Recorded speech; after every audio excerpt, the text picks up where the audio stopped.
योगी आदित्यनाथ की सरकार ने बहुत बड़ा फैसला कर लिया है। उसके बाद हिंदुओं का विकास शुरू हो जाएगा, उनकी तरक्की शुरू हो जाएगी और मुसलमानों की उल्टी गिनती शुरू होगी, मुसलमानों के बुरे दिन आ जाएंगे।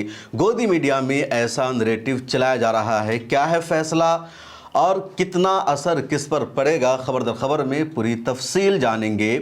कावड़िए पहले मुसलमानों को मार रहे थे, लेकिन अब कावड़िए खुद आपस में एक दूसरे पर हमले कर रहे हैं और पुलिस को भी वर्दी उतार कर मारा जा रहा है। क्या है पूरा मामला, खबर दर खबर में इसकी भी तफसील जानेंगे। नेपाल में इंडिया से गए हिंदुओं ने और कुछ शर्पसंद अनासर ने मुसलमानों के इलाकों में हमला किया था, मस्जिद को जलाया था। अब नेपाल की पुलिस और फोर्स ने सख्त एक्शन लेना शुरू कर दिया है और सोशल मीडिया पर लिखा जा रहा है नेपाल से सीखना चाहिए कि कैसे दंगाइयों को सबक सिखाना है। दिल्ली में अरविंद केजरीवाल ने आज एथनॉल के खिलाफ एहतजाज किया और पीएम मोदी पर उन्होंने संगीन इल्ज़ाम लगाया है। प्रेस कॉन्फ्रेंस को भी उन्होंने खिताब किया। क्या है पूरा मामला, खबर दर खबर में ये भी जानेंगे। बिहार के बांकीपुर में बीजेपी की हार होने के बाद देश भर में चर्चा है और कहा जा रहा है अब यहाँ से बीजेपी की उल्टी गिनती शुरू हो चुकी है। और क्यों बिहार में हार हुई है, उस पर लोगों का क्या रद्द अमल है, खबर दर खबर में ये भी जानेंगे। और आखिर में बताएंगे कि अमेरिका और ईरान के दरमियान ताज़ा अपडेट क्या है, क्या कुछ चल रहा है और गज़ा पट्टी को लेकर इसराइल का ताज़ा बयान क्या सामने आया है। तो आइए इन तमाम खबरों को जानते हैं तफसील से। लेकिन उससे पहले आपसे गुजारिश है, मिलत टाइम्स की मेंबरशिप और सब्सक्रिप्शन ज़रूर ले लीजिए।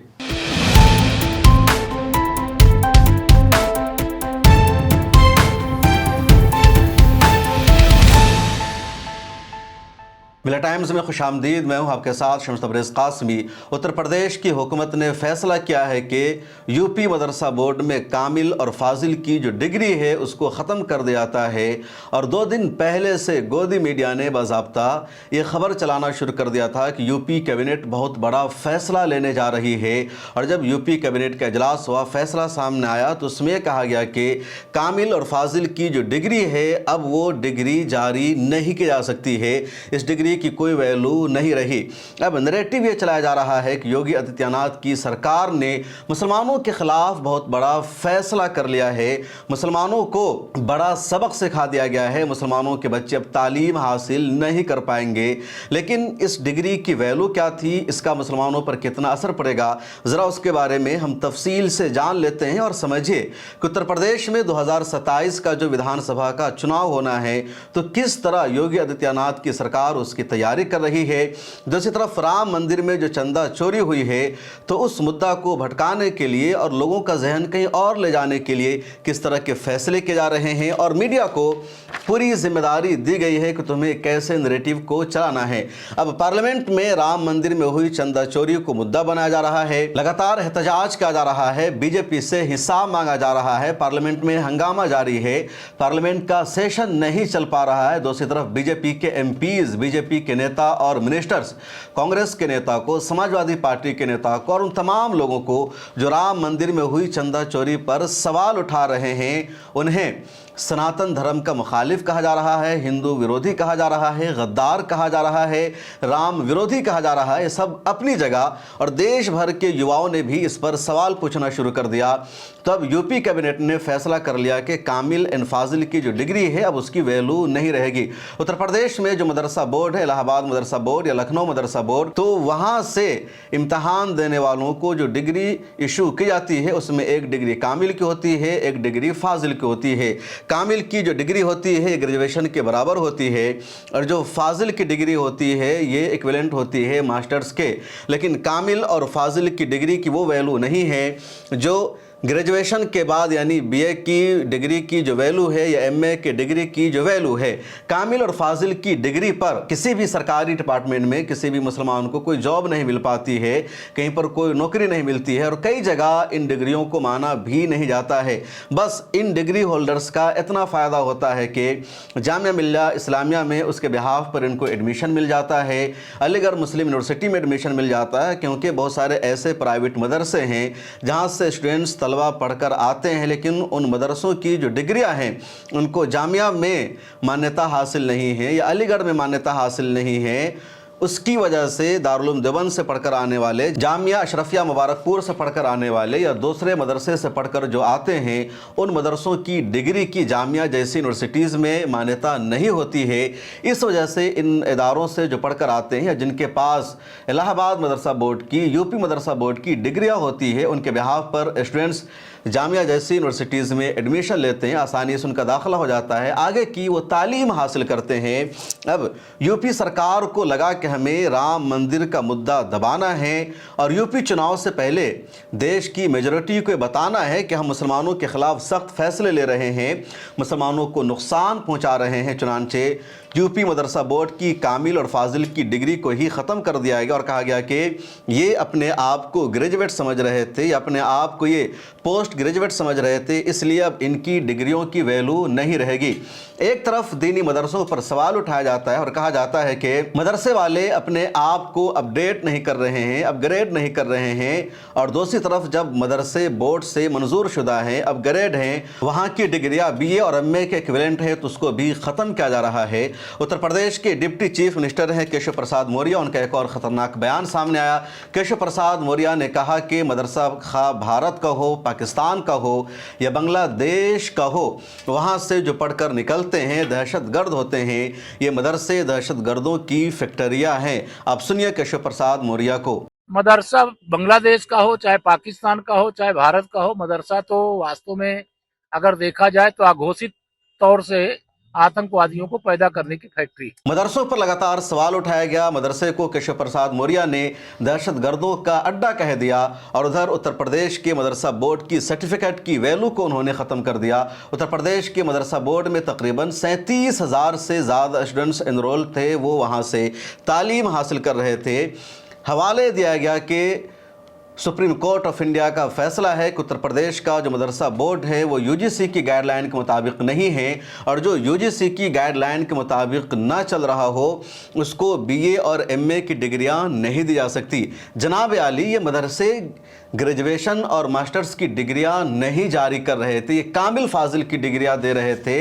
जहां BA और मास्टर्स की डिग्रियां चलती है तो कहा जाता था कि बस ये उसके बराबर है, तो इन डिग्रियों का हरगिज़ ये मतलब नहीं था कि ये ग्रेजुएशन की या मास्टर्स की डिग्रियां दे रहे हैं, और सुप्रीम कोर्ट का फैसला बिल्कुल भी इनके खिलाफ नहीं था। लेकिन यूपी कैबिनेट ने सुप्रीम कोर्ट के फैसला को ज़बरदस्ती इस पर चस्पा कर दिया और बहाना बनाकर ये फैसला कर लिया गया। मकसद है मैसेज देना मेजॉरिटी को कि हम मुसलमानों के खिलाफ एक्शन ले रहे हैं। अब आइए आपको बताते हैं एक और अहम तरीन खबर। कावड़ यात्रा जारी है और कावड़ यात्रा की वजह से स्कूलों को बंद कर दिया गया है। कई इलाके में, कई ज़िला में हाईवे को बंद कर दिया गया है। दिल्ली में भी कई हाईवे को बंद कर दिया गया है। लोग परेशान हैं। 1 घंटे का सफ़र 5 घंटे में उनका तय हो रहा है। इसके अलावा जब भी कावड़ यात्रा शुरू होती है तो कावड़ यात्री जो गुंडागर्दी करते हैं, जो लोगों को मारते हैं, उनकी भी खबरें सामने आती है, वीडियो सामने आती है। लेकिन अब तक ये खबरें सामने आ रही थी कि कोई मुसलमान वहाँ से गुजर रहा था और वो किसी कावड़ यात्री से टच हो गया या उसकी गाड़ी टच हो गई और उस पर कावड़ यात्री हमला कर देते थे। रास्ते में किसी मुसलमान की होटल पड़ती थी तो उस होटल पर ये लोग हमला कर देते थे, वहां तोड़फोड़ करते थे। लेकिन पिछले 2 सालों में जिस तरह कावड़ यात्रियों ने मुसलमानों की होटलों पर हमला किया, मुसलमानों पर मारा, तो मुसलमानों में बेदारी आई और मुसलमानों ने कावड़ यात्रियों के रास्ते पर जाना बंद कर दिया। मुसलमानों ने उन इलाकों में अपनी होटलों को पहले ही बंद कर देना शुरू कर दिया और अब कावड़ यात्रियों को मौका नहीं मिल पा रहा है मुसलमानों पर हमला करने का, मुसलमानों के घरों को तोड़ने का या मुस्लिम होटलों में तोड़फोड़ करने का। तो अब कावड़ यात्रियों ने अपने ही लोगों पर हमला करना शुरू कर दिया है, अपने ही साथियों को मारना शुरू कर दिया है। मेरठ की एक और वीडियो वायरल हो रही है। खबर यह है कि कावड़ यात्री आ रहे थे और दूसरे ग्रुप के कावड़ यात्री भी गुजर रहे थे। अब जो दूसरा ग्रुप था कावड़ यात्रियों का, उसकी बाइक टच हो जाती है एक दूसरे ग्रुप के यात्रियों से। अब कावड़ यात्रियों ने सोनू और उसके दोस्तों को बाइक से उतारा और उसकी बेदर्दी से पिटाई करना शुरू कर दिया। पुलिस को खबर पहुंचती है, पुलिस वहां पर पहुंचती है और पुलिस बचाने की कोशिश करती है उन तमाम लोगों को। सोनू और उसके साथियों को पहले से कावड़ यात्री मार रहे थे, चुनांचे पुलिस ने उन सबको अपनी गाड़ी में बैठाया और उसे ले जाने की पुलिस कोशिश करती है। लेकिन कावड़ यात्रियों ने पुलिस की गाड़ी को घेर लिया, पुलिस को माँ बहन की इन लोगों ने गालियां दी, पुलिस को उतारा और वर्दी उतार कर पुलिस की पिटाई की कांवड़ यात्रियों ने। जब सोशल मीडिया पर वायरल हुई तो सबसे पहले मेरठ पुलिस ने इस खबर को झूठ बताया, अफवाह बताया और कहा कि सोशल मीडिया पर ये जो वीडियो वायरल हो रही है ये सच्चाई पर मबनी नहीं है, अफवाह नहीं है, कांवड़ यात्रियों ने पुलिस की पिटाई नहीं की है। लेकिन अब मेरठ के एसएसपी अवनेश पांडे ने बाज़ाब्ता अपनी एक वीडियो जारी की है और उन्होंने तस्लीम किया है कि कांवड़ यात्रियों ने पुलिस एहलकारों की पिटाई की है, बेदर्दी से मारा है और जिन कांवड़ यात्रियों ने पिटाई की है उनके खिलाफ एफआईआर भी दर्ज की गई है। अवनेश पांडे को आप सुनिए। देखिए, दिनांक 2/3 की रात्रि लगभग 2:30 बजे का एक वीडियो सोशल मीडिया पर वायरल हो रहा है जिसमें ये क्लेम किया गया है कि गाड़ी से निकालकर कुछ कांवड़ियों द्वारा पुलिसकर्मियों की पिटाई की गई है। यह तथ्य पूर्णतः असत्य है। तथ्य यह है कि गरम धरम होटल जो NH 58 पर थाना दौराला में पड़ता है, वहाँ पर कुछ कांवड़िए सड़क पर अपनी कांवड़ रखकर बैठे हुए थे जो लेन कांवड़ियों के लिए रिजर्व है उस पर। वहीं पर बाइक से सोनू तथा उसका साथी हरिद्वार जल लेने जा रहे थे। उनकी बाइक से इन कांवड़ियों की कांवड़ में टक्कर हुई जिससे कांवड़ खंडित हुई। उसी को लेकर इनके बीच में बहसबाजी हुई तथा हाथापाई हुई। तत्काल थाना दौराला की पुलिस तथा सेक्टर पुलिस प्रभारी मौके पर पहुंचे। जब सोनू और उसके साथी को जीप में बैठा कर ले जाया जा रहा था तब उस कांवड़ियों द्वारा इनके साथ में मारपीट की गई है। जो यह वीडियो है उसमें वो पुलिसकर्मी नहीं है जबकि सोनू और उसका साथी है। इसी दौरान बीच बचाव करते समय थाना दौराला के एक हेड कांस्टेबल को हाथ, कंधे और फेस पर कुछ चोटें आई हैं। उसके क्रम में उसका मेडिकल कराया गया है। सेक्टर पुलिस प्रभारी की तरफ से प्रकरण में जो दोषी व्यक्ति हैं उनके खिलाफ एफआईआर पंजीकृत की गई है। इनकी बाइक को भी सीज किया गया है तथा आवश्यक विधिक कार्रवाई की जा रही है। धन्यवाद। तो ये रियलिटी है, सच्चाई है। कांवड़ यात्री अब दूसरे कांवड़ यात्रियों को मारने लगे हैं, पुलिस एहलकारों की वर्दी उतार कर मारने लगे हैं और सोशल मीडिया पर लोग लिख रहे हैं, योगी आदित्यनाथ की सरकार को टैग कर रहे हैं और सवाल पूछ रहे हैं कि आपने कैसा हिंदुस्तान बना दिया जहां कांवड़ यात्री अब पुलिस एहलकारों की पिटाई कर रहे हैं। ये सवाल तो हर कोई पूछ रहा है और पूछना चाहिए कि अगर कोई 5 मिनट के लिए नमाज अदा कर ले उस पर एक्शन हो जाता है। यहाँ महीनों के लिए सड़कें बंद कर दी गई है, आखिर क्यों? क्या एक हिंदुस्तान में 2 कानून चलेगा? एक पुलिस एहलकार की वीडियो भी वायरल हो रही है जो पुलिस की वर्दी में है और वो कांवड़ लेकर जा रहा है। अगर कोई मुसलमान पुलिस की वर्दी में नमाज अदा कर लेता है तो उसके खिलाफ एक्शन हो जाता है, उसको सस्पेंड कर दिया जाता है, लेकिन इसके खिलाफ कोई एक्शन क्यों नहीं? और आइए आपको बताते हैं एक और अहम तरीन खबर। दिल्ली के साबिक चीफ मिनिस्टर अरविंद केजरीवाल आज देश के वज़ीर-ए-आज़म नरेंद्र मोदी के घर जा रहे थे और 2 लाख लोगों के दस्तखत की कॉपी लेकर जा रहे थे। उसके अलावा उनके साथ उनके बहुत सारे नेता मौजूद थे। पीएम मोदी के घर जा रहे थे 2 लाख लोगों का दस्तखत देने, जिसमें यह था कि एथनॉल की वजह से लोगों की गाड़ियां खराब हो रही है, एथनॉल की वजह से गाड़ियों में माइलेज नहीं मिल रहा है। लेकिन रास्ते में अरविंद केजरीवाल को रोक दिया गया। जब अरविंद केजरीवाल को रास्ते में रोक दिया गया तो उन्होंने पार्टी दफ्तर पहुंचकर प्रेस कॉन्फ्रेंस का इनेकाद किया और सहाफ़ियों से बातचीत करते हुए प्रेस कॉन्फ्रेंस में अरविंद केजरीवाल ने कहा कि मेरे साथ ऐसे 100 लोग मौजूद हैं जिनकी गाड़ियां एथनॉल की वजह से ख़राब हो गई है, मैं उनको लेकर जा रहा था। इसके अलावा 2 लाख लोगों के दस्तखत शुदा कॉपी हमारे पास मौजूद है जिनकी गाड़ियां एथनॉल की वजह से ख़राब हो रही है। उन्होंने ये भी कहा कि अमेरिकी सदर डोनाल्ड ट्रंप के दबाव में भारत सरकार 22,000 करोड़ का एथनॉल खरीद रही है अमेरिका से और हमारे देश के लोगों की गाड़ियां ख़राब हो रही है। सरकार ने भी इस बात को तस्लीम कर लिया है कि एथनॉल से गाड़ियां ख़राब होती है। उसके अलावा सरकार ने यह भी माना है कि माइलेज भी 6 से 9% कम हो रहा है एथनॉल की वजह से। और अरविंद केजरीवाल ने लगातार इसके खिलाफ आवाज़ उठाना शुरू कर दिया है। केजरीवाल ने सहाफ़ियों से क्या कुछ कहा, आप सुनिए। अभी हम लोग 2,33,238 पिटीशंस लेके प्रधानमंत्री जी को देने के लिए निकले थे। 1 महीना पहले उनसे E20 के मुद्दे पे चर्चा करने के लिए समय मांगा था, उनका कोई जवाब नहीं आया। आज हम उन्हें पिटीशंस देने के लिए निकले थे, उन्होंने जवाब दिया कि मैं नहीं मिलूँगा। तो बेसिकली ये तानाशाही की वो दिखाता है। जिस तरह से उन्होंने नीट वाले पूरे एपिसोड में तानाशाही दिखाई, ऐसे ही इस पूरे E20 के मुद्दे पे जिस तरह से वो अड़े हुए हैं, उनकी सरकार ने खुद पार्लियामेंट में माना है कि हाँ माइलेज तो कम होती है पर थोड़ी होती है। हाँ उसके इंजन के पार्ट तो ख़राब होते हैं पर रबड़ के पार्ट ख़राब होते हैं।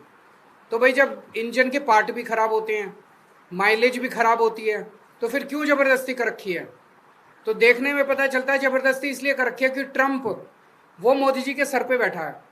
ट्रंप इनको इतना दबाव डाल रहा है कि मोदी जी की हिम्मत नहीं है ट्रंप के सामने ना कहने की। ट्रंप जो है वो ज़बरदस्ती कर रहा है कि अमेरिका से इथेनॉल खरीद के भारत में बेचो, इसलिए ये पूरा E20 आया हुआ है। आज हम पिटिशंस लेके गए थे, सारी पिटिशंस रस्सी से बांधी हुई थी, लेकिन किसी वजह से वो रस्सियाँ खुल गई, वहाँ पे कई सारी पिटिशंस इधर उधर हो गई। तो अगर प्रधानमंत्री दफ्तर कहेगा तो हम पूरी सारी पिटिशंस का एक फ्रेश सेट उन लोगों को भिजवा देंगे और उसके ऊपर वो गौर करके अगर 2,33,000 लोगों ने इतनी जल्दी साइन कर दिया तो जाहिर है कि पूरे देश के अंदर इसके ऊपर कितनी ज़्यादा बेचैनी है। तो प्रधानमंत्री जी से हम यही निवेदन करना चाहते हैं कि आप अमेरिका से इथेनॉल खरीदना बंद कीजिए, ट्रंप के दबाव को बर्दाश्त करना सीखिए। पूरा देश सफ़र कर रहा है। और आइए आपको बताते हैं एक और अहम खबर, और इस खबर का ताल्लुक भी कावड़ यात्रा से है। कावड़ यात्रा लेकर सारे लोग हरिद्वार जाते हैं, वहां से गंगा जल लेकर आते हैं, लेकिन 11 हिंदू महिलाएं कावड़ यात्रा लेकर पहुंच गई ताजमहल, और इन्होंने कहा कि हम ताजमहल में गंगा का पानी चढ़ाएंगे, वहां पर पूजा पाठ करेंगे। यूपी पुलिस ने इन 11 महिलाओं को रोक दिया, जाने नहीं दिया। ये खबर नहीं है, क्योंकि लगातार ये लोग ताजमहल जाने की कोशिश करते हैं, उल्टी सीधी हरकतें करते हैं, वहां जल चढ़ाने का दावा करते हैं। जो खबर है वो ये कि इन 11 महिलाओं में जो एक महिला है जो इन सबको लीड कर रही थी, उसका नाम है मीरा राठौर, और मीरा राठौर जेल जा चुकी है शराब की दुकान से रंगदारी वसूल करने के इल्ज़ाम में। इसके अलावा भी इसके खिलाफ कई सारे मुकदमे हैं। तो समझिए, जिनका क्रिमिनल बैकग्राउंड है, जो लोग शराब के दुकानदारों से रंगदारी वसूल करते हैं कि तुम हमें इतना पैसा दो वरना हम तुम्हारी शराब की दुकान बंद करवा देंगे, तो इस तरह इनका घर चलता है, इस तरह इनका कारोबार चलता है। और ऐसे लोग हिंदू धर्म की बात करते हैं, ऐसे लोग सनातन धर्म को आगे बढ़ाने की बात करते हैं, और ये लोग 11 महिलाओं का गुरु बनाकर ताजमहल पहुंचे थे। और यही इस खबर का इंपॉर्टेंट पॉइंट है। और अब बात करते हैं बिहार की। बिहार में पिछले साल ही असेंबली का इलेक्शन हुआ, बीजेपी और जेडीयू की जीत हो गई, इंडिया गठबंधन की करारी हार हुई। लेकिन पिछले साल बिहार चुनाव की जितनी चर्चा नहीं हुई, जितने लोगों का रद्द अमल और एक्शन सामने नहीं आया, उससे ज़्यादा अब बिहार की चर्चा हो रही है विधानसभा की एक सीट पर उपचुनाव का रिजल्ट आने के बाद। पटना की बांकीपुर विधानसभा सीट पर उपचुनाव हुआ, कल रिजल्ट आ गया, जहां प्रशांत किशोर को जीत मिली और बीजेपी की हार हुई। अब बीजेपी की हार की सबसे ज़्यादा चर्चा हो रही है और अलग अलग अंदाज से रद्द अमल सामने आ रहा है। और वजह यह है कि बांकीपुर में पिछले कई सालों से लगातार बीजेपी की जीत हो रही थी, और बीजेपी के जो मौजूदा कौमी सदर हैं नितिन नवी, उनकी वो सीट थी, वो वहाँ से चुनाव लड़ते थे और हमेशा जीत भी जाते थे। लेकिन जब वो बीजेपी के सदर बने तो उनको राज्यसभा का MP बनाया गया। उनके राज्यसभा जाने की वजह से वो सीट खाली हो गई, वहाँ पर उपचुनाव हुआ, इसलिए उस सीट को जीतना बीजेपी के लिए सबसे बड़ा चैलेंज था। बीजेपी ने चुनाव के दौरान 2 मरतबा अपना कैंडिडेट भी तब्दील कर दिया। बीजेपी के राष्ट्रीय अध्यक्ष को जाकर चुनाव प्रचार करना पड़ा। इसके बावजूद भी प्रशांत किशोर को जीत मिल गई और बीजेपी के उम्मीदवार की हार हो गई। अब अनंत सिंह जो जनता दल यूनाइटेड के लीडर है, उनका एक बयान सामने आया और उनका कहना है कि बिहार में जो लगातार एनडीए को जीत मिल रही थी तो नीतीश कुमार के फेस की वजह से, नीतीश कुमार के चेहरे की वजह से, क्योंकि नीतीश कुमार बिहार के CM थे और उनके नाम पर ही बीजेपी को भी अलायंस में जीत मिल जाती थी। कभी RJD अलायंस में आई तो उसको जीत मिल जाती थी। अब बिहार के अवाम में मैसेज ये चला गया है कि बीजेपी ने नीतीश कुमार को हटा दिया है, उनको जलील कर दिया है, सत्ता से बाहर कर दिया गया है। इसलिए बीजेपी बांकीपुर की विधानसभा सीट नहीं जीत सकी और अपने राष्ट्रीय अध्यक्ष की जो जगह थी उसको बीजेपी हासिल नहीं कर सकी। तो नीतीश कुमार को हटाने की वजह से बीजेपी का बिहार में ये अंजाम हुआ है। दूसरी तरफ प्रियंका चतुर्वेदी जो शिवसेना की MP रह चुके राज्यसभा, उन्होंने अपना एक बयान दिया और कहा कि जो जेनजी है, जो अवाम है, वो बीजेपी के खिलाफ है। दिल्ली में जेनजी पर लाठी चार्ज किया बीजेपी ने, उसके खिलाफ है देश के अवाम। खुद बिहार में फायरिंग की पुलिस ने, इसलिए अब बीजेपी की कहीं जीत होने वाली नहीं है। और जो सीट बीजेपी के लिए सबसे ज़्यादा अहम थी, वो सीट भी बीजेपी नहीं जीत सकी। खुद प्रशांत किशोर का क्या कहना है, उन्होंने क्या बयान दिया है, आप सुनिए। भाई पहला काम बस यही है कि बांकीपुर की जनता ने जो आशीर्वाद दिया है, अपनी ओर से जो हो सकेगा बांकीपुर में सुधार का प्रयास करेंगे। अगले 2-3 महीने में आपको वो चीज दिखेंगी भी। मैं कोई बहुत बड़ी बात बोलना नहीं चाहता हूँ। विधायक मेरे विधायक बनने से बांकीपुर बेंगलोर नहीं बनेगा, लेकिन यहाँ पर आपको कुछ सुधार होता अगले 2-3 महीने में दिखेगा। बड़ी बात यह है कि ये चुनाव बांकीपुर के नाली गली पर नहीं लड़ा गया है, ये चुनाव लड़ा गया है कि बिहार का नेतृत्व किसके हाथ में होना चाहिए। और बांकीपुर की जनता ने ये संदेश दिया है भाजपा के नेतृत्व को कि भाई आप अच्छे आदमी को बिहार का मुख्यमंत्री बनाइए। सम्राट चौधरी की जगह किसी कुशवाहा को बनाना है बनाइए, कोई दिक्कत नहीं है, कुशवाहा को ही बनाइए, लेकिन कुशवाहा समाज के ही किसी अच्छे आदमी को बनाइए। हर हालत में बिहार की तरक्की होनी चाहिए, बिहार का विकास होना चाहिए। व्यक्ति कोई जीते, दल कोई जीते, लोकतंत्र है, हार जीत होती रहती है, उससे कोई फर्क नहीं है। इस तरह का और भी अलग अलग लोगों का रद्द अमल सामने आ रहा है, लेकिन ये बड़ी कामयाबी है प्रशांत किशोर की कि बीजेपी के गढ़ में उन्होंने जीत हासिल कर लिया है और इसीलिए उपचुनाव के रिजल्ट की सबसे ज़्यादा चर्चा हो रही है। और आइए बात करते हैं एक और अहम तरीन खबर के बारे में। शेख हसीना पिछले 2 सालों से भारत में मौजूद है। 5 अगस्त 2024 को जब बांग्लादेश में इनकलाब आया तो शेख हसीना को छोड़कर इंडिया आना पड़ा और पिछले 2 सालों से एक मरतबा भी शेख हसीना पब्लिक में सामने नहीं आई है। मीडिया से उन्होंने डायरेक्ट बातचीत नहीं की है। 1-2 मरतबा उनका बयान सामने आया तो रिटर्न में बयान सामने आया, लेकिन अब कल यानी 5 अगस्त को Sheikh Hasina foreign press club में सहाफ़ियों से बातचीत करने जा रही है, सहाफ़ियों के सवालों का जवाब लेगी। हालांकि ये भी खबर सामने है कि फॉरेन प्रेस क्लब में जब शेख हसीना सहाफ़ियों से बातचीत करेगी तो डायरेक्ट वो वहाँ पर मौजूद नहीं रहेगी सिक्योरिटी रीज़न की वजह से, बल्कि वो ऑडियो लिंक के ज़रिए सहाफ़ियों को कनेक्ट करेगी, उनको ज्वाइन करेगी, उनके सवालों का जवाब देगी और ज़्यादातर नेशनल और इंटरनेशनल जर्नलिस्ट वहाँ पर मौजूद रहेंगे। अब तक यही खबर थी कि Sheikh Hasina बाज़ाब्ता foreign correspondent club में तशरीफ़ लाएंगी, वो सहाफ़ियों से बातचीत करेगी, लेकिन अब ये रिपोर्ट सामने आई है कि वो डायरेक्ट सामने नहीं आएगी, ऑडियो के ज़रिए बातचीत करेगी। उधर बांग्लादेश की सरकार ने भारत की सरकार को धमकी दी है और कहा है कि अगर शेख हसीना ने डायरेक्ट आकर सहाफ़ियों से बातचीत की और उसकी प्रेस कॉन्फ्रेंस हो गई तो ये भारत सरकार के लिए अच्छा नहीं होगा। और गुज़िश्ता दिनों में भारत और बांग्लादेश के जो ताल्लुकात सुधरे हैं, अच्छे हुए हैं, वो ताल्लुकात दोबारा ख़राब हो सकते हैं। उधर शेख हसीना ने यह भी ऐलान कर रखा है कि साल के आखिर में वो बांग्लादेश वापस जाएगी और वहाँ अदालती कार्रवाई का सामना करेगी। लेकिन उधर बांग्लादेश के जो लीडर्स हैं वो ये कह रहे हैं कि अगर शेख हसीना बांग्लादेश आएगी तो सीधे उसे फांसी के फंदे पर लटकाया जाएगा। बांग्लादेश की अदालत शेख हसीना के खिलाफ फांसी की सज़ा सुना चुकी है और अब बार बार यही कहा जा रहा है कि जैसे ही शेख हसीना बांग्लादेश में कदम रखेगी सीधे उन्हें मौत की सज़ा दी जाएगी। अब अहम यह है कि शेख हसीना क्या कुछ कहेगी और क्या, जैसा कि उन्होंने ऐलान कर रखा है कि साल के आखिर तक वो वहाँ जाएगी, क्या जा पाएंगी, इस बारे में हर एक को इंतज़ार रहेगा।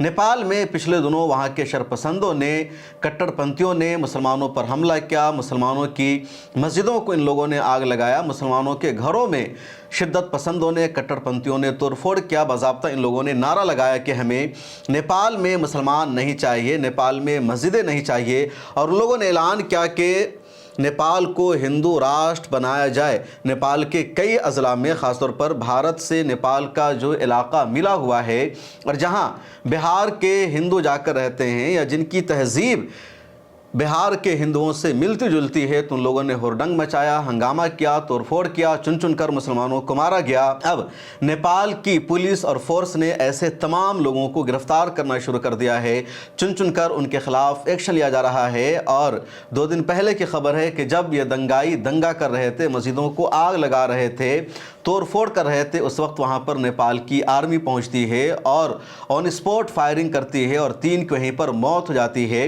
नेपाल सरकार ने बाज़ाब्ता ऐलान कर दिया है कि जिसने भी लॉ एंड ऑर्डर की धज्जियां उड़ाने की कोशिश की है, कानून को हाथ में लिया है, देश का माहौल ख़राब किया है, उनको बख्शा नहीं जाएगा। उसके अलावा जो लोग फॉरेन एजेंट के इशारे पर बाहर के लोगों के बहकावे में आकर नेपाल का माहौल ख़राब कर रहे हैं, नेपाल में हिंदू मुस्लिम का एजेंडा चला रहे हैं, ऐसे लोगों के साथ सख्ती से निपटा जाएगा और उनको बर्दाश्त नहीं किया जाएगा।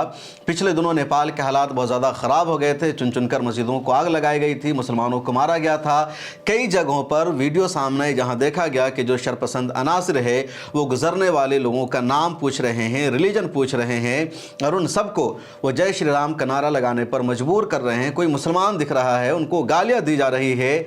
जिस तरह इंडिया के कुछ इलाकों में इस तरह के वाक़ात पेश आए थे, वैसा ही वहाँ हो रहा था और अब वहाँ की सरकार ने सख्त एक्शन लेना शुरू कर दिया है।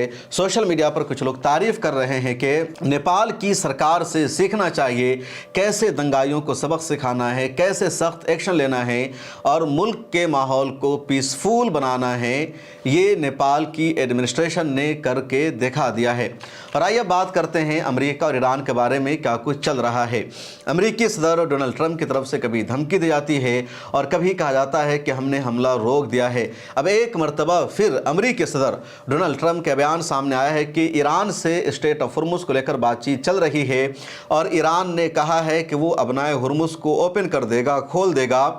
28 फरवरी से पहले की जो पोजीशन थी स्ट्रेट ऑफ हुर्मुज़ की, उसी पोजीशन में दोबारा स्ट्रेट ऑफ हुर्मुज़ आ जाएगा। इसलिए हमने ईरान पर हमला बंद कर दिया है।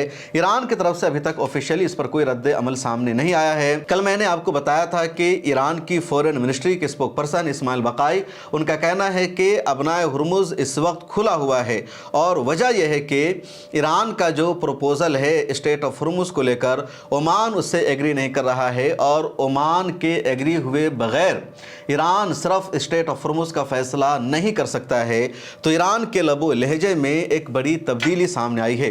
2 दिन पहले तक ईरान की तरफ से ऑफिशियल यही कहा जा रहा था कि स्ट्रेट ऑफ हुर्मुज़ को हम कंट्रोल करेंगे, वहाँ का निज़ाम हमारे हाथों में रहेगा। ओमान को भी इग्नोर कर दिया था ईरान की हुकूमत ने, सरकार ने, और कहा था कि ईरान के चाहने न चाहने से कुछ नहीं होगा, अपना हुर्मुज़ से गुजरने वाले तमाम जहाज़ों से टैक्स वसूला जाएगा।